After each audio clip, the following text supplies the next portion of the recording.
Okay. Okay.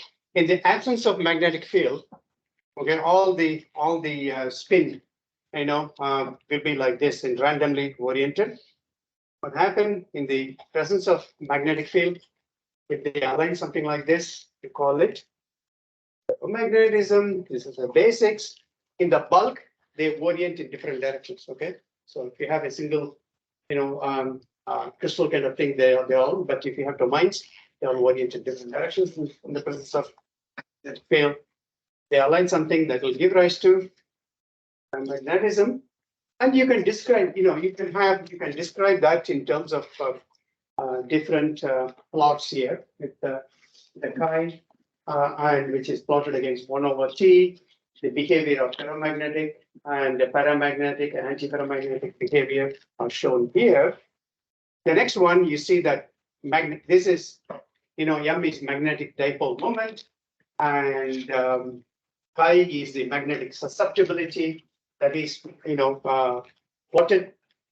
You see different types of plots in the book, in magnetism book. Chi -1 can be plotted against T.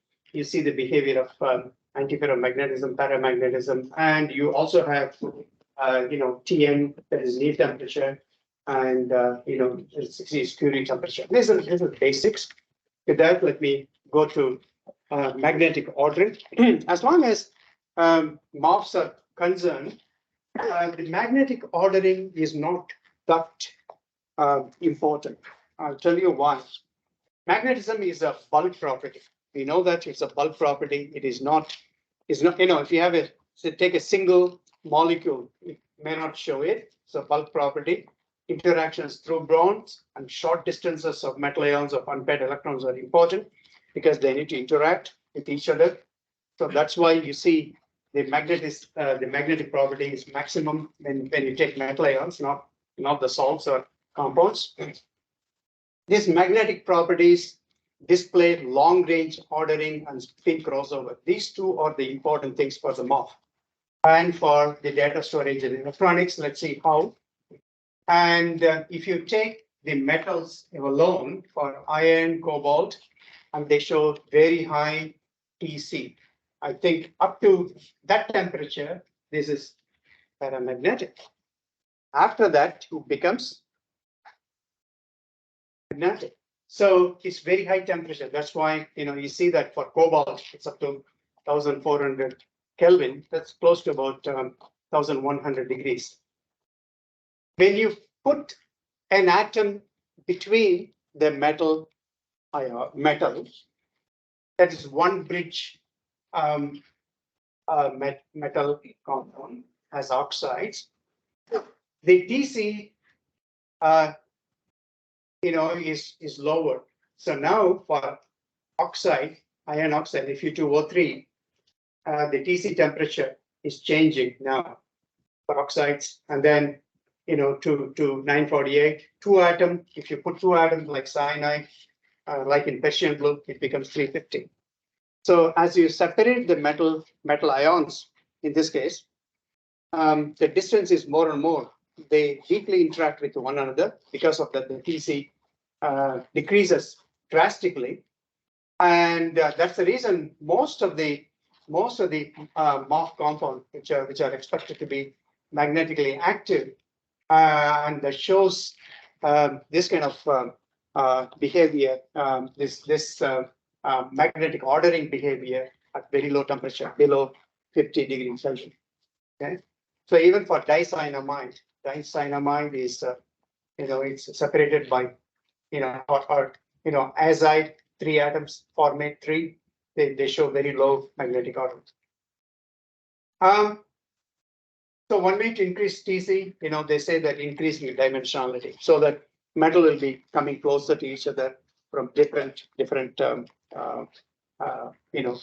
strands. Okay, I don't know whether it is possible.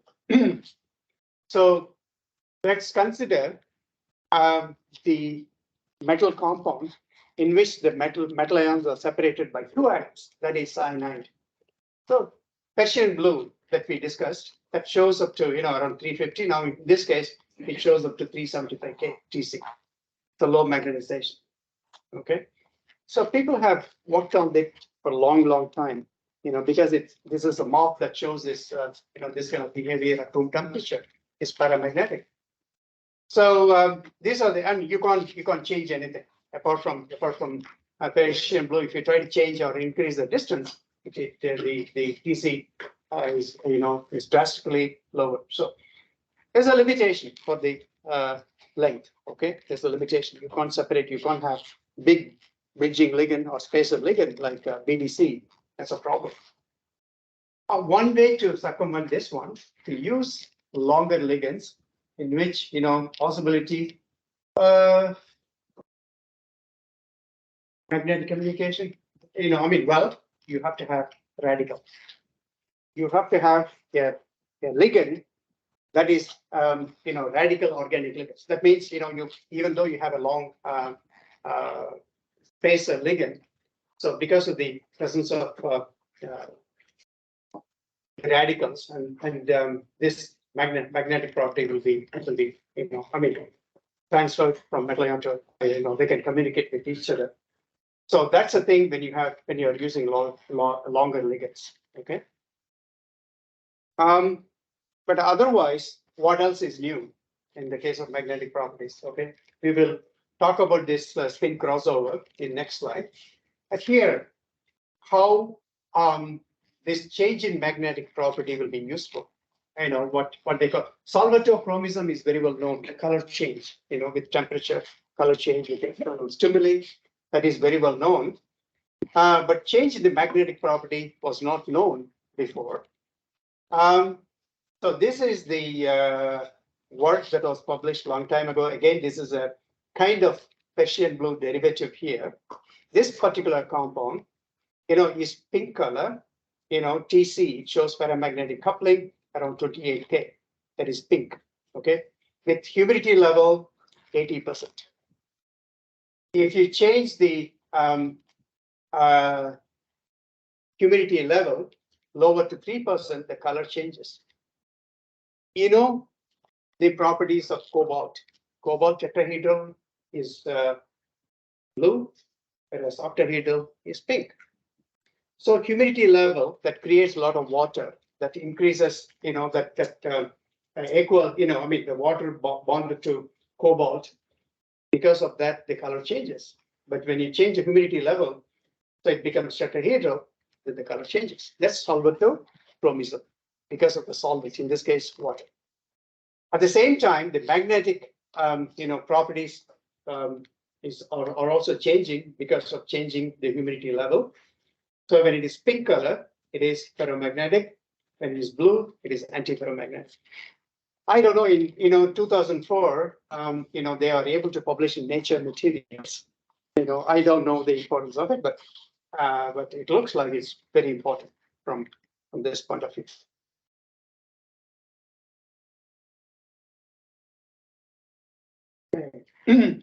Spin crossover is the popular magnetic property that can be investigated here. So what is meant by spin crossover phenomenon? It's when you heat it up or cooling or under pressure changes, the spin will change. Okay, the lower this is from low spin to high spin. Low spin usually this is shown in here for D6, and then at high temperature it goes the high spin.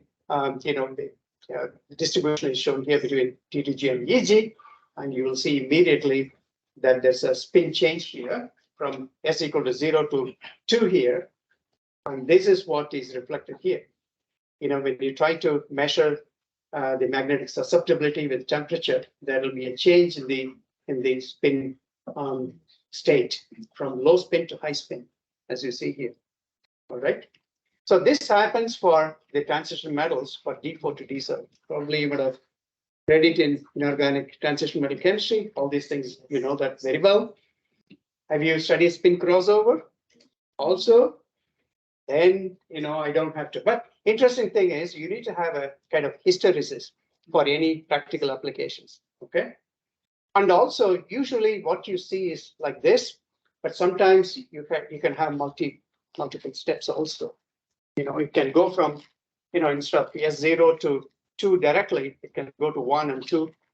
Even up to 5 has been reported. I know, even up to 5 steps, half, 1, 1.5, 2, everything. Okay. What else is new? Next. Okay. This is a cooperative phenomenon because you see that any change, electronic, any way, if it is disturbed electronically, or if there's a change in the geometry, that will affect the spin crossover phenomena. And because of the intermolecular lattice effects, that will change electronic properties. So because we have empty space in the MOF, and also we have got different dimensionality, this spin crossover, if it is incorporated into coordination polymer, you can see this kind of property will be expected to happen more efficiently than discrete complexes. That's what they thought. They started doing it. And also you can have a lot of guest molecules inside the core. When you have guest molecules, that will interact with the surface, and that will disturb the electronic properties of the metal complex. That will change the spin crossover phenomenon. Okay, this has been used as a sensing also for molecular sensing behavior. When you have one particular gas that is there, that will change the SEO properties, then immediately that. You have to do all kinds of experiments. It's not a simple one, but a very complicated one. If you want to do a SEO, it takes days. You need to measure the magnetic properties. Maybe you need a 40 milligrams or 50 milligrams of the compound, and very low temperature. Anyway, so the guest will have lot of effects on this kind of magnetic properties of especially the spin crossover. I'm going to give you one example how this SUO is affected by the solvent. This was published in Science about 20 years ago. The compound is a 2D MOF. It's an azopyridyl compound. The guest, what is guest here is ethanol here. Okay, ethanol. So this shows reversible uptake. Okay, you can remove ethanol and you can put in ethanol back. During that, what happened? The crystal structure changes a bit. When you have ethanol here, you got two different types of ion. Ion 1 and ion 2. Ion 2 has got methanol here bonded. So ion 1 is different. So two different distinct sites, ion sites here. When you remove it, they become 1. Okay, the symmetry has changed. So the space group has changed. But what is interesting is when you have ethanol here, it has got spin crossover property around this temperature. When you remove it, there is no spin crossover property. That's all they observed by Kupfer. So they say that, okay, this is very sensitive to gas. So they publish in Science. Okay, this is an advanced material. So the spin, you can change the spin crossover properties using this phenomenon. It's a Science paper. Okay, with that, you can. There are a lot of reviews available. Okay, I'm not giving you any recent example from the literature, just because it's about the basics. So I don't want to review what is really happening in the literature currently. If you want to do it, that can be done. Let's take a look at the photoluminescence properties. Okay, photoluminescence. This particular property is very important for MOFs. So let me show you the basics of photoluminescence here. Now you're all familiar with this phenomenon. No problem. I don't even have to explain to you. Okay, that be the case. I'll go to the next one. Again, luminescence and sensing is very important part of coordination polymers. It can be due to the emission may be due to many reasons. Metal-based luminescence like zinc, main group metals, they are luminescent in nature, or it can come from the ligand that can give rise to LMCT or MLCT emission. You can also have excimer and excite+. I have a small slide in the next one to explain. If you're familiar with that, let me not go through this. Antenna effects, absorbing. There are so many scintillation. This is scintillation is, I mean, the X-rays, I mean, when it passes through, it generates a lot of electrons, and it generates a lot of what is it? Yeah, you can sense, the X-rays, and you can count, how much, I mean, the intensity of the X-rays. That's what we use it in X-ray detector. Scintillation can also be used for safety, for in at the airport. Okay, let me not explain what is meant by Xe+ and excimer. One is, acting as a, I mean, this the basics again, which is nothing to do with MOF. So let me go back to this. So how this photoluminescence affects the, or how the different types of MOFs can affect the photoluminescent properties that is shown here. One is 3D MOF, the other one is 2D MOF. And this is a work of Allendorf, and you can see it's made up of zinc and SDC. It's the same ligand, same metal. One is, three-dimensional structure. The other one has got 2D. But one emits purple, 3D. The other one emits blue. If you look at then you know that something else is happening. It is due to structural, not due to, the ligand or the metal ion. Okay. So what is really happening in 3D, in 2D, you have got some solvents. And whether you have solvents or not, in 2D, the metal centers are drawn closer to each other. Because they are due to pi interactions, the author says that the SDC, I mean, actually the origin of emission coming from SDC, the yielded redshifted emission. And if you remove the solvents, it's still coming closer, more closer than before. So it's still redshifted further. That's what they say. The color change is because of the dimensionality, because of the interactions between the ligands. That is not possible in the case of 3D. Okay. So like that, there are so many sensing, because we ourselves published, about 5 to 10 papers on that. So it can sense different types of gases, different type of drugs, organic molecules, nitro compounds, explosives, everything. People have done a lot of work on it. Actually, you can see large number of literature available on sensing. And you have MOF, take a MOF and put it in different drugs or different nitro compounds. That shows, that changes the luminescent properties of these MOFs. They use it to sense different compounds. Okay, so I just want to show one example. This is a different example, nothing to do with sensing, nitro compounds or explosives. You can also use lanthanides for this purpose. Lanthanides, especially, all the lanthanides, because of the presence of F electrons, they're very good because of the presence. They are shielded by pi d electrons. No broadening due to solvation. That's what they say. But commonly used, europium and terbium are the ones suitable for this kind of studies.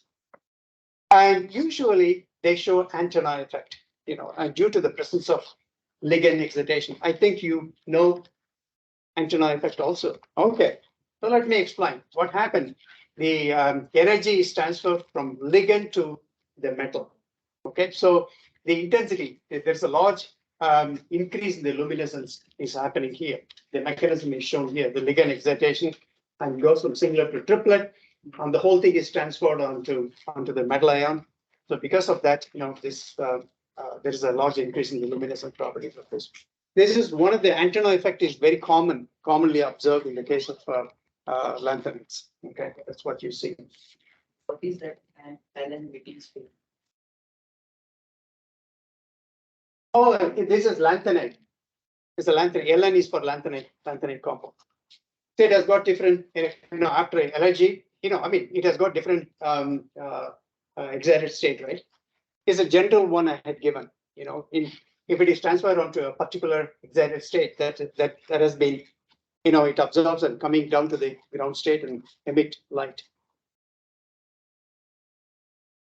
Ln is used for lanthanides, okay? All right.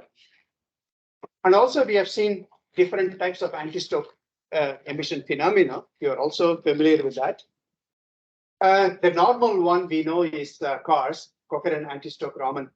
There's no real virtual, there's no excited state, there's only virtual state. In the case of SSG, second harmonic generation, there's a virtual state. Its frequency is double. Again, it goes to virtual state and it comes back because frequency is double. It can also be triple. And there is another phenomena called TPRF, phase 2 photon excited fluorescence emission, where it involves a real excited state. And usually the emission will have lower energy than the other one. So you can see that, from here. So all these phenomena has been observed. In fact, in this, again, they have potential applications in optical data storage, all the imaging, solar energy conversion. We ourselves have done a lot of work on 2-photon emission, 3-photon emission, and all. I'm not going to talk about my work today. Again, this is the basics of nonlinear optics. You have to have, the dependence, of this due to nonlinear optical, properties of this. If you want to have second harmonic generation, your compound should be non-central symmetric, as I mentioned this morning. And most of the third harmonic generation, you can see in most of the metal organic framework structures that we have seen. So now, if you want to make SSG, activated compounds or SSG materials that you want to make it using MOF, you have to go and read the work of Bin Ling. And if you want to make an NLO compound or a MOF that shows NLO properties, one can make diamond dot type of network structures. And in diamond dot network structures have no center of inversion if there is no interpenetration. Okay, there's no center of symmetry if it is not interpenetrated. But you can also make it more interesting by modifying the backbone. The backbone contains asymmetric ligand, like one side is pyridine, other side is carboxylate. As carboxylate, then you can certainly make this kind of thing, but the interpenetration that will spoil it. If it is no interpenetration, it shows SSG. If it is, if the interpenetration number is odd, then the inversion cannot take place. If the interpenetration is 2, that means you have got the other one interpenetrated. They cancels each other. It becomes heterosymmetric. Most of the time, when you try to determine the crystal structure, it becomes heterosymmetric. So, in order to have a compound with no inversion center, usually we expect the interpenetration to be odd in number. Either 1, 3, 5, something like this. So it is possible to control the interpenetration, as we have seen. So if you really want to make a compound that shows NLO properties, that means you need to go for this type of tetrahedrally disposed topology metal organic framework structures. Again, he has written many reviews, and you may be interested in that. The other one is proton conductivity. How do you make a MOF to be proton conductive? Again, this property is completely different. For gas, you need a neutral MOF. For proton conductivity, you need either anion or cation, because proton, and also it should be highly hydrophilic environment you need, because you need to transport, protons. And as H3O plus, there are a couple of mechanisms. Groth's mechanism is one of them. It's prevalent. So usually your channel should be highly, filled with water or anions and cations. And you need water, along with that, if you have water, then proton conductivity will be very easier, in this one. So most of the people who are working in this particular field, I've shown a couple of, names here. For the protons, the presence of the proton conducting carriers are nothing but, the water here in this one due to the mechanism. And it can be anions, cations like ammonia, or it can be anions also. Many cases it's like acetates and everything. If they're present, that will help. Even adipic acid, you have a lot of water. So you try to make a channel that is highly hydrophilic, filled with water or cations and anions. So the first, the earlier paper that appeared, to have very high proton proton conductivity in this compound, oxalate compound, ammonium oxalate compound. So that shows the superconductivity of 10 to the power of -2 Siemens per centimeter at ambient temperature. Okay, at the time it was a big thing, but later they show, they modified the compound, and they show that the proton conductivity goes up to 10 to the power of 2 Siemens per centimeter. So if you want to work on this kind of proton conductivity, you have to look for different types of ligand, different types of MOF. Okay, not neutral one. It's always cationic or anionic one. Even cationic one also works. Okay. Do you think cationic one will work? Because you have proton to be attracted, it should be anionic, right? Be anionic.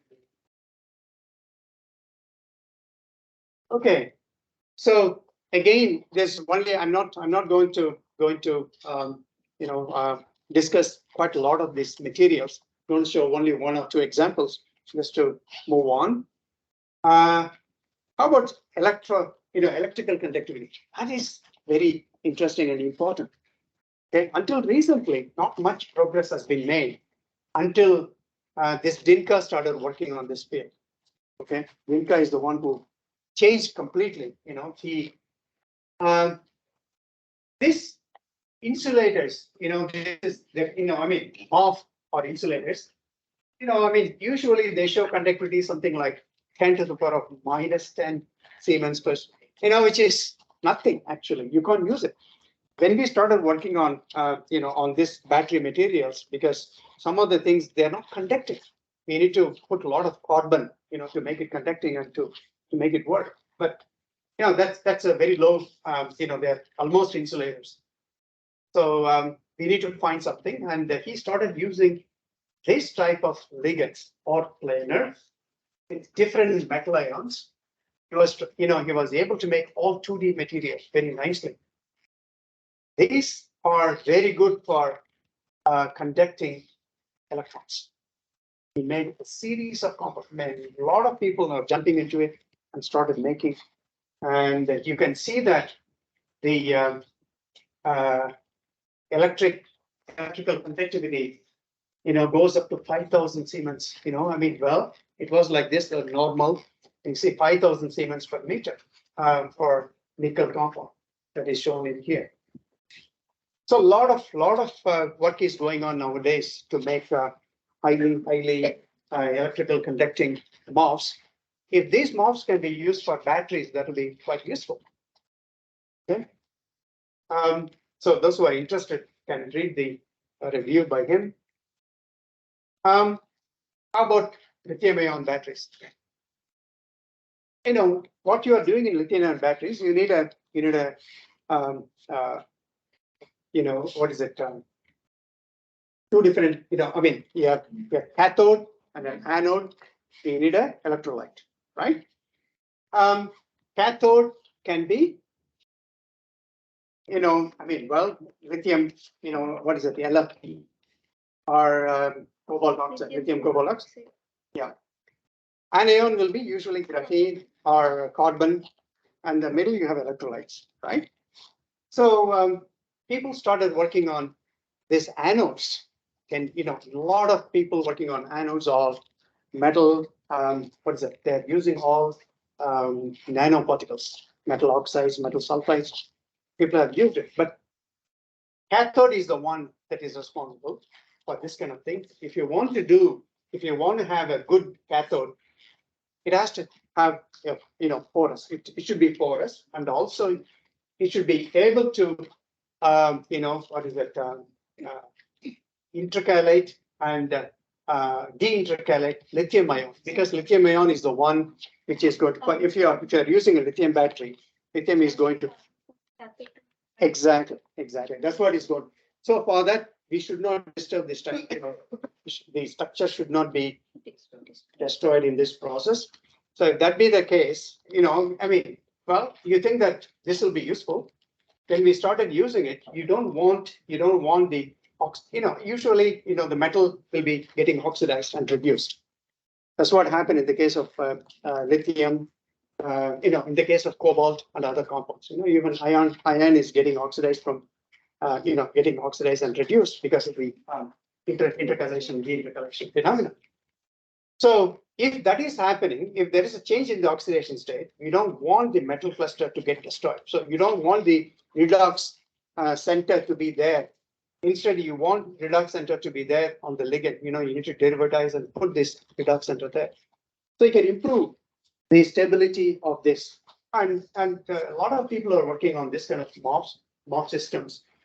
And they are very excellent. Only thing was it was not very conductive. But now you can combine the electrical conducting MOFs into this.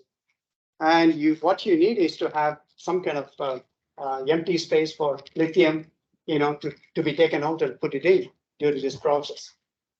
And again, anode, I think a lot of progress has been made on anode. Now, it's a normal, what is it?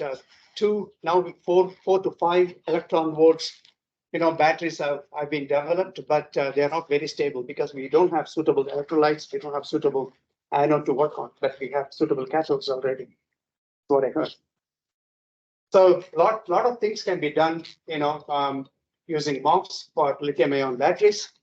But there are so many other batteries, also potassium and other things, even sodium batteries and sulfides. Everything is coming up. Okay, with that, we just move on to other property. Is a ferroelectricity. Ferroelectric properties. Okay, what is meant by ferroelectric property? Is a spontaneous electric polarization. It's a charge separation. That's what is happening. If you change the application of external field, the charge will separate.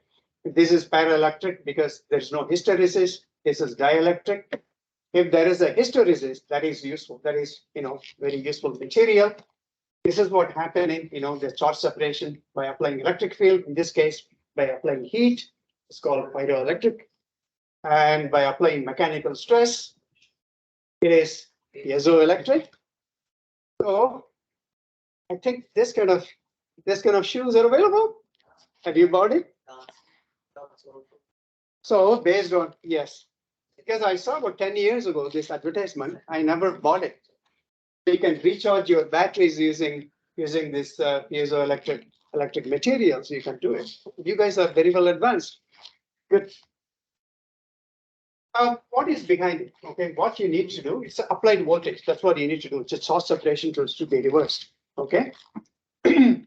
What is the basic property of this? The compound should belong to one of the 10 polar point groups. Point groups, I'm not going to explain, okay? Just log it in, maybe next week. So there are some some symbols. Again, we are going to the symbols. Okay? These symbols represent the point groups in crystallography, not in spectroscopy. Okay. So one of the 10 polar. What's polar? Usually, I mean, if it is, they're all non-supersymmetric anyway. Is a polar space group is the origin cannot be fixed. It'll go along the what is it, L line here. Polar means the origin cannot be fixed for that. Okay. Point group operation list. Usually, the more than one point that is not moved. In space groups belonging to this point groups, the origin is not fixed. Usually, once you know crystallography, you can understand, but that's a meaning. Okay. So all the compounds like KDP, barium titanate, lithium niobate, tertiary salt, all these have have this property because they belong to this point groups. And you also have, when I say that ferroelectricity, you also have an antiferroelectricity. So same thing, the ordering, what happened, it's the dipole, the charge separation will happen, but in a, in an anti-parallel manner, in two different things, they will cancel out, and that's what you see. Just like ferromagnetism that I discussed. So ferrite materials, what happens here is, again, it's a ferroelectric material. When you change the temperature, there will be a change. It's by changing the temperature, there will be an ordering from one type of, ferroelectric material to ferroelectric material. That's what is happening. So one example is this MOF. Okay, this MOF, this is a anionic MOF, zinc formate, with dimethylamine. Actually, this is studied by, what's his name, from Beijing.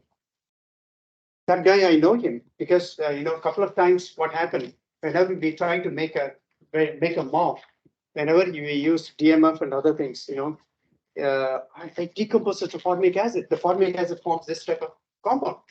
And when you talk to him, this is how he started the whole thing. He's a big guy in this particular field. His name, did I mention his name somewhere? No, it's not mentioned, only one. So anyway, so so this particular anionic one is just got dimethylamine in the middle. There's an ordering happen. Usually this will be disorder. Disorder to order transition occurs, accompanied by this anti-ferroelectric. In this case, it is ferroelectric to paraelectric transition.